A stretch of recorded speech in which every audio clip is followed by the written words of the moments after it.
Okay, good morning, class. Right. So our today's lesson we are going to talk about the productivity.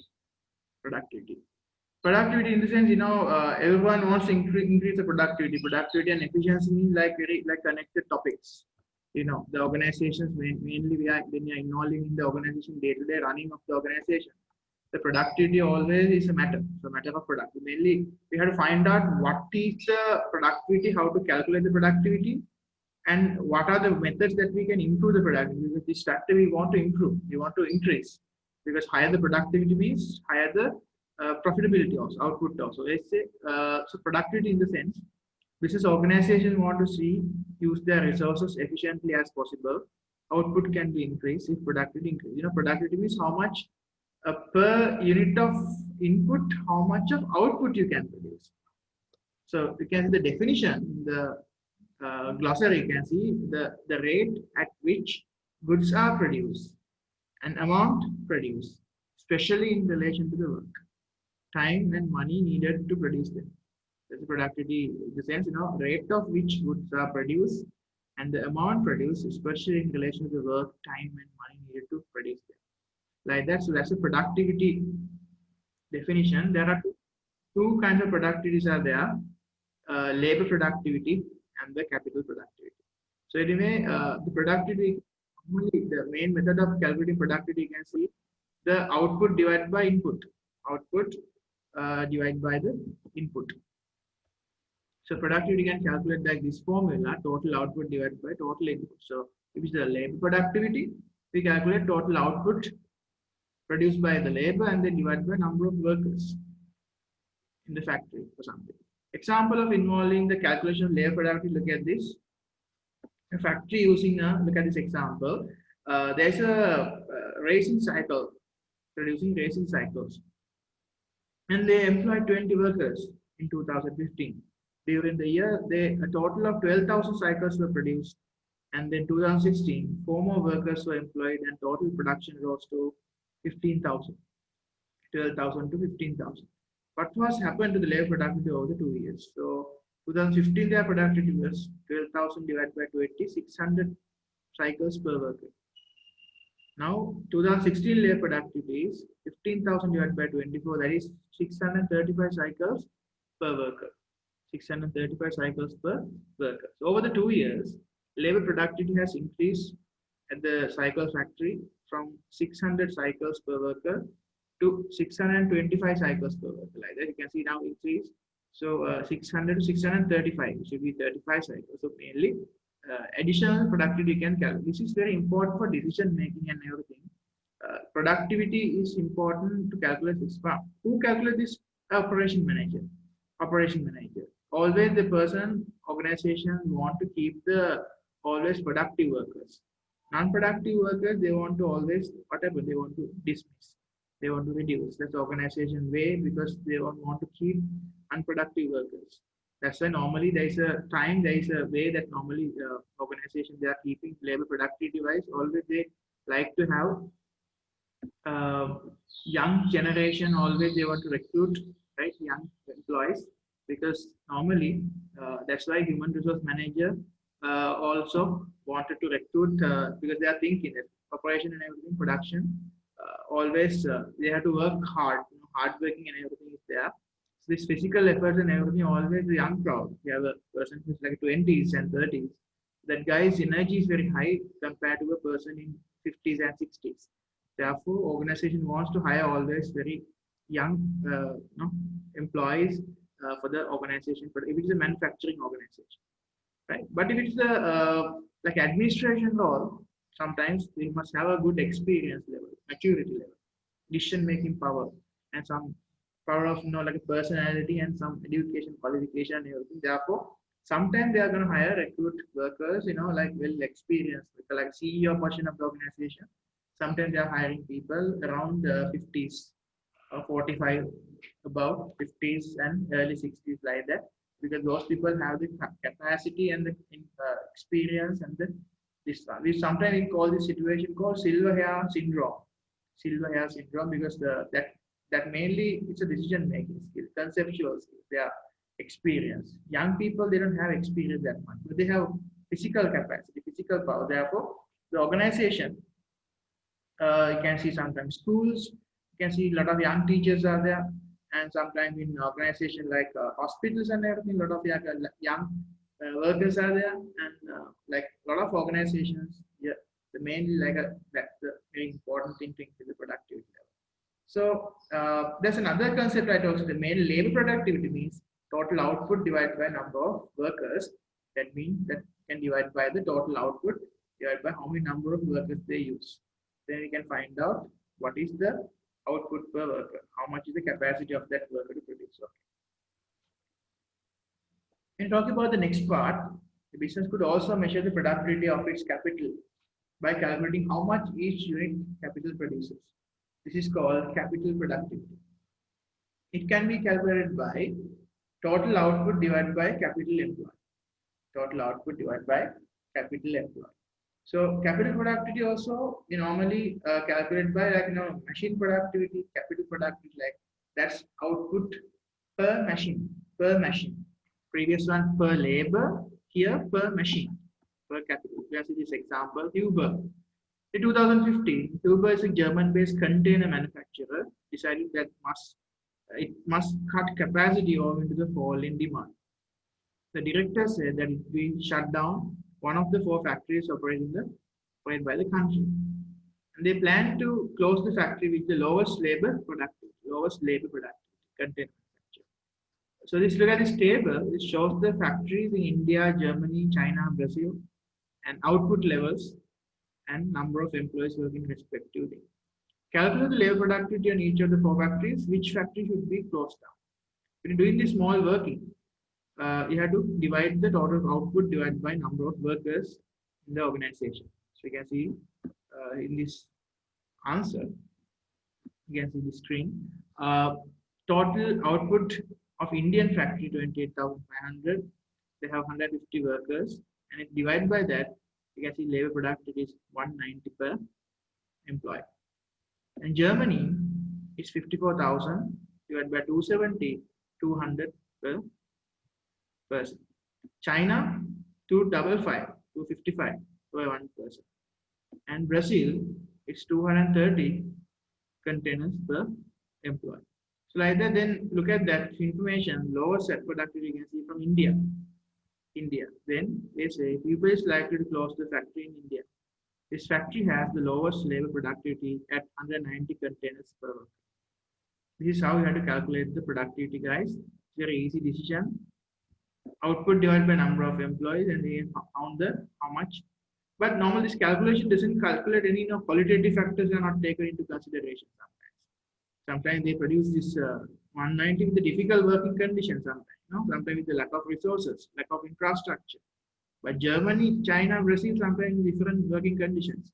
But it's under one company. But that's why. But normally, the normal easy calculation is this to calculation of the labor productivity like that. So you can easily recommend the organization shut down the Indian factory because the productivity level is low. Like that, easy calculation. Okay, and we are going to find out the main methods to increase the labor productivity because that's the most important thing. So if you are an organization which face the productivity problems, they wanted to actually, firms want to find out the ways to increase the productivity. So what are the methods that increase the labor productivity? You can see labor productivity can be improved in the following way. They are improving, so they are recommending, right? So while you're listening, imagine one day you want to be a businessman, or sometimes you must be a businessman already, or sometimes if you want to be a businessman future, this is really important. These are the methods that you can improve your productivity, labor productivity in the organization. What are the methods? Number 1, invest more in education by providing more equipment. Okay? For example, the government doing by investing a lot of money in the school education, more equipment for schools, and improving the quality of teaching. Example, business can provide same way training and improve the quality of existing method. Give some training for your workers. If you feel that workers are not good enough, they are not producing that much, give some training. Sometimes they don't know how to do. That's why they're performing like that. Imagine if you are a hotel, right? You can send now those people to take a course. you feel that they haven't any some language difficulties, give them some language training. Computer technology difficulties, give them some IT course to follow. Like that, there are certain methods that you can follow to increase the productivity. Training and development is number one. Giving a quality improvement, you can see there after coming from the training, you can see there good improvement in their working environment and the working habits and everything will be improved. And second one, people are better motivated at work. This might be achieved by using the financial incentives such as piece rate, performance related pay, PRP, and profit sharing. However, some workers may respond better to non-financial incentives such as job rotation and team working. So therefore, it's a second method of improving labor productivity, improve the motivation, financially or non-financially. However, the first one is training, second one is motivation. By improving the motivation, they will work hard. This increase the morale and the motivation of the workforce because we are dealing with the live resources. Therefore, you have to give them some motivation financially, like bonus, piece rate, time rate, incentives like that. Or non-financial, sometimes team working, job rotation, job enlargement like that. Non-financially also you can provide those incentives. And third one, labor is organized and managed more effectively. For example, it may be possible to change the factory layout by repositioning the workstation or reorganizing the flow of production. It's another thing, change the factory layout. It's another thing. Sometimes people, these situations they call sometimes, feng shui or something. Sometimes they say, okay, this is why company productivity is low because there are some problem. I guess a lot of Asian countries, including Sri Lanka, India, and all the Asian countries, we have our own beliefs, like a structure of belief, but it's not scientifically proved. But normally, there is a scientific methods are there to increase the factory layout. I'll share my experience with you. One factory was there. There was a big fountain was there. It is beautiful the organization. In front of the entrance, there's a fountain was there. But then because of that water fountain, there's a large amount about daily around 1,000 workers they had to enter to the factory from main entrance. Because of that water fountain, they counted that each worker they are actually losing about 30 seconds because of that water fountain. So if you multiply the 30 seconds from 1,000 workers, you can see it's 30,000 seconds. 30,000 seconds. If you convert it to hours, right? Yes, 500 minutes. 500 minutes mean it's 8.3 hours. 8.3 hours daily losing because of that water fountain. If you calculate it by monthly, it should be 250 hours you are losing per month because of that water fountain. If you multiply that by 12, 3,000 hours of labor you are losing per annually. 3,000 working hours you are losing annually because of the small water fountain. Because they can't walk straight away, they have to take some turn because of the water fountain. It adds some kind of a beauty for the organization, but because of that water fountain, they have to walk not diagonally, they have to walk, not vertically, they have to take a walk, like in a round way. So as a result of that, they are losing this working hours, 3,000 working hours per annum. So as a result of that, quickly the management took a decision. Okay, remove that, and then make the path clear so vehicles, laborers, managers can easily come and enter into the organization in a straight way. So that increase the labor power. At least 30 seconds also really important. Like that is important decision sometimes. This should be happen when you plan the organization in the beginning, right? The beginning only the planning process. The architecture should design like that. Engineer should be designed like that. Improve the product. Some business layouts are there like that. Sometimes organizations also, not only organization, sometimes household. You can see sometimes the household layout is not proper. Sometimes you can see the entrance point and the garage and the kitchen. Sometimes the other thing, rooftop, or upstairs or bathrooms. You can see should be some pattern. The linking should be there. Automatic, like that which increase the improve the productivity and everything.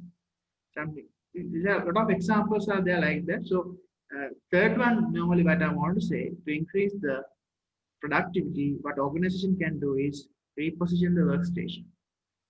reposition the workstation, reorganize the product layout, factory layout you can change, then organization will be able to manage the staff more effectively as a result of it. And last point of the labor productivity improvement is flexible working. Labor is more flexible. One approach is to train workers is to different jobs so that they can switch to different at short notice. Some firms use flex time, where workers can choose their hours of work within limits, and which might help business to extend its opening hours. Flex time is there. But in nowadays, a lot of companies are using this in sometimes flexible working practices like working from home or sometimes flex time, some like a roster, then they can come not daily basis, they can come in selected days in the week because of this social distancing process. So as a result of that, labor also we can arrange a lot of flexibilities are nowadays a lot of organizations are implementing, especially IT companies. They don't actually these days they're giving every workers to working from home practices they are using because they can use. For example, in even in education, in the world about 1.2 billion children are out of school, right? 1.2 billion. So including teachers and children, everyone. So the education what happened providing from online platforms like this. So as a result of this, we can see the flexible working is really helpful for us. This is the new normal. So previously this knowledge and everything was we given flexible working thing. We are introduced long time ago. Now only we can actually realize those in the capacity, the importance of these concepts are really, really helpful in those days. Nowadays, actually, than before, ever before, because the everyone actually utilizing their labor productivity, everything they are taking into consideration is flexible working hours and working from home practices. Everything now was actually we are practicing right now because there is no other option. Organization wanted to take them inside the organization but can't do because of the some government restrictions or some that international regulations. But that is really helpful for the flexible working time. There are advantages as well as disadvantages, right? We can talk about it later, but mainly these are the main four methods of increasing productivity of the labor: education and training, motivation, financial and financial, and changing the factory layout and position, and finally, flexible working. Okay, what about the capital then? Labor is okay now. What about the capital productivity? So capital productivity means machinery. How can you use the machinery accurately? So as a result of that, you can see usually increase the new technology and everything. How can you use the technology? How can you use the factory like equipments very well? This is really important because some organizations are capital intensive. Capital intensive in terms of the labors they are using, but with the labor they are using mainly machines. Few machine operators are there, like companies like Coca-Cola and everything. We can see these things. This is the main method to increase the capital productivity. Really important concept. Downsizing. Downsizing. Sometimes they are called the process of reducing capacity, usually by laying off staff.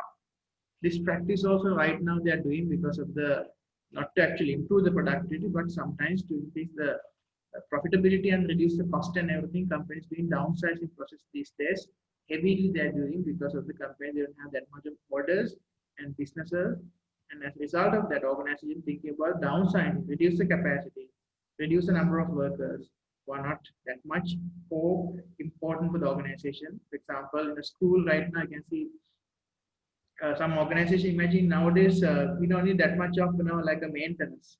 We don't need that much of transportation, guys. So we can reduce if you want this time, like drivers and maintenance supervisors and everyone, and also sometimes imagine the librarians and different the people who are actually imagine I'm talking about academic organization. This person we can see we can tell them to be like a vacant at that time because their service no longer required for the organization if it's everyone operating in home.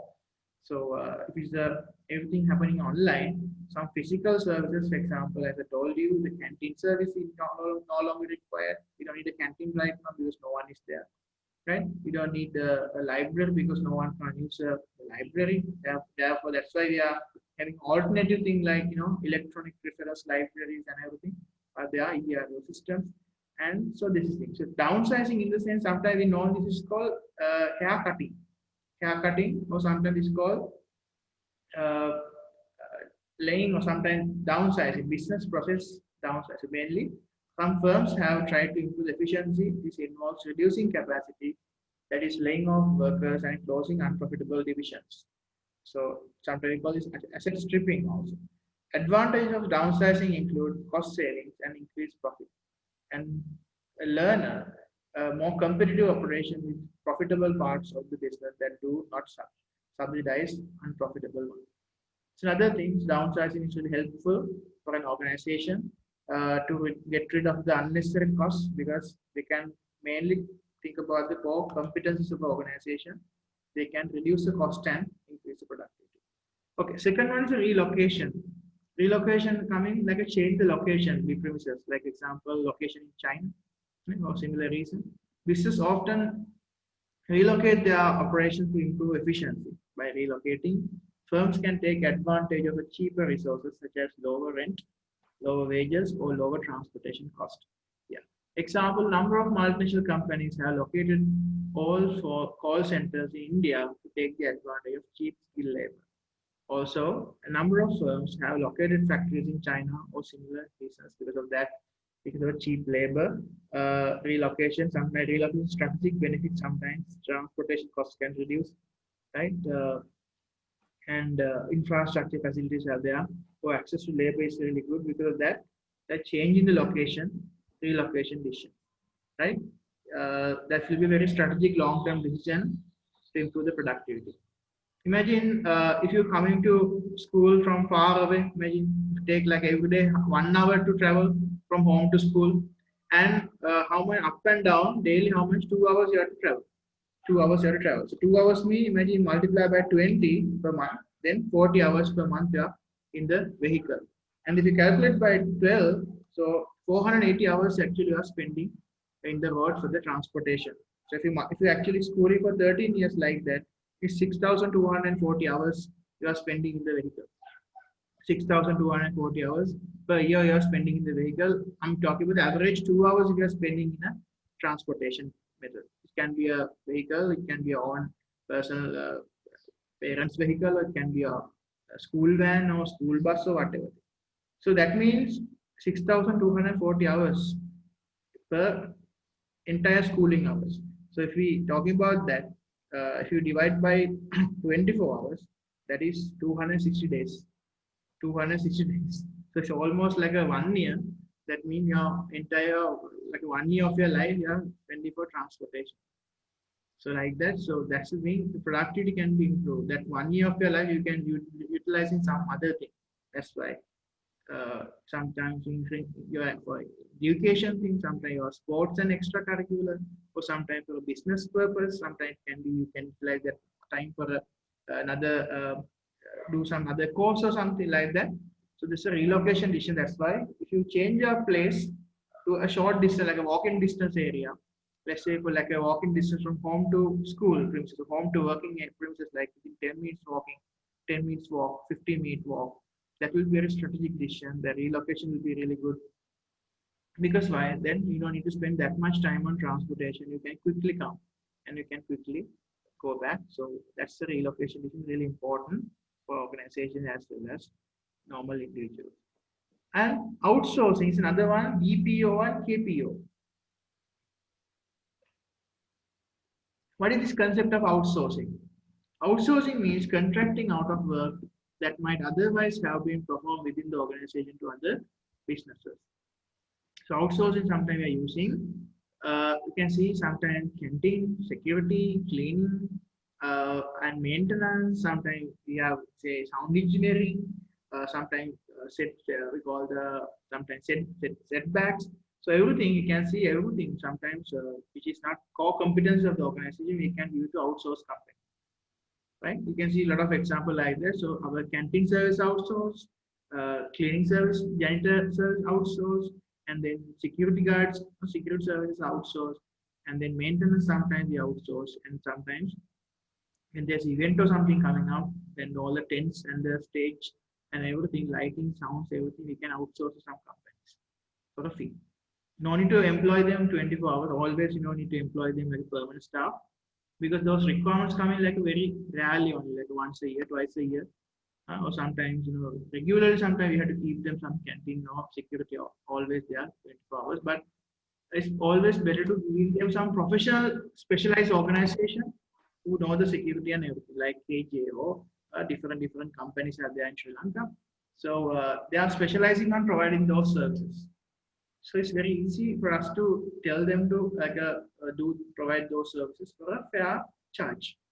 So that's another thing, outsourcing. There are two methods of outsourcing, KPO and BPO, business process outsourcing. BPO sense, the organization operations, like operations such as, we can see marketing. We want some advertising campaign, we can hire good marketing uh, advertising firm and we can tell them to do the advertisement. When accounting, sometimes bookkeeping parts we can outsource. Auditing we can outsource anyway. We have to do it to outsiders. And say human resource, sometimes recruitment we can see recruitment agencies are there. They recruit the best people and send it to us like that. And different processes are there in organization, as I told you: maintenance, security, cleaning, everything we can outsource. Even another one called KPO, even knowledge process outsourcing. When we can hire some people like a consultants and everything to get the advice, outsourcing those things. People not they are not working the permanent staff, but we can hire like a contract basis people. We can outsource from the for knowledge level for contracting or for different consultancies and everything for projects. We can provide those thing outsourcing. So that's another method of improving. And finally, the lean production. Actually, lean production we are talking differently in different way. Lean production is a big chapter. Lean production is a method of reducing cost and ways of improving cost, ways of improving the productivity of the organization by reducing the amount of resources used. This is called lean production. Lean means being like a very uh, cost effective. Okay. And final topic, you can see the impact on business on productivity improvement. If you improve the productivity, financially important, if there are financial impact, you can increase the amount of profit and everything on the organization definitely. Sometimes, however, some measures are using for improve the productivity cost money. Something invest in technology or sometimes very expensive. And competitiveness will coming automatically for you. For your organization, we are putting some productivity and improvement, efficiency. That will be a competitive advantage, competitive edge for an organization to increase the market share and higher profile in the market. And workforce, it will be effectively happen for workforce. As I told you, it improve their training and development opportunities. Staff motivation level will improve, and higher earning will be coming for them. As a result of that, standard of living will improve. So it's good for the workforce as well. So, however, there are negative impacts of this also because it increases staff cost. Sometimes if workers take industrial action, the morale of the workers will fall as a result of that. There's negative impact in business, even downsizing or relocation to improve the production sometimes. Because sometimes we have layoff staff, sometimes downsizing situation or relocation decisions also same. We have to close the factories, that therefore negative impacts are there for the workers as well. Not only always positive, there are negative as well. And also customers, always productivity is better to the customers because higher improved productivity, lower the prices and everything. As a result of that, some measures designed to improve the productivity might result in better product and service to the customer. Therefore, high customer satisfaction is there you can experience. However, sometimes customer satisfaction sometimes maybe go down if you actually reduce the cost and everything for some events. Sometimes you do a contracting out or something. If you are using outsourcing person and the service is not good, imagine the security service is not good, imagine canteen is not good, then customer service is bad. But you can change the supplier. But these are the main impacts of the improving productivity and everything. Okay, that's mainly all of that. So mainly we talk about productivity today, and after that we talk about the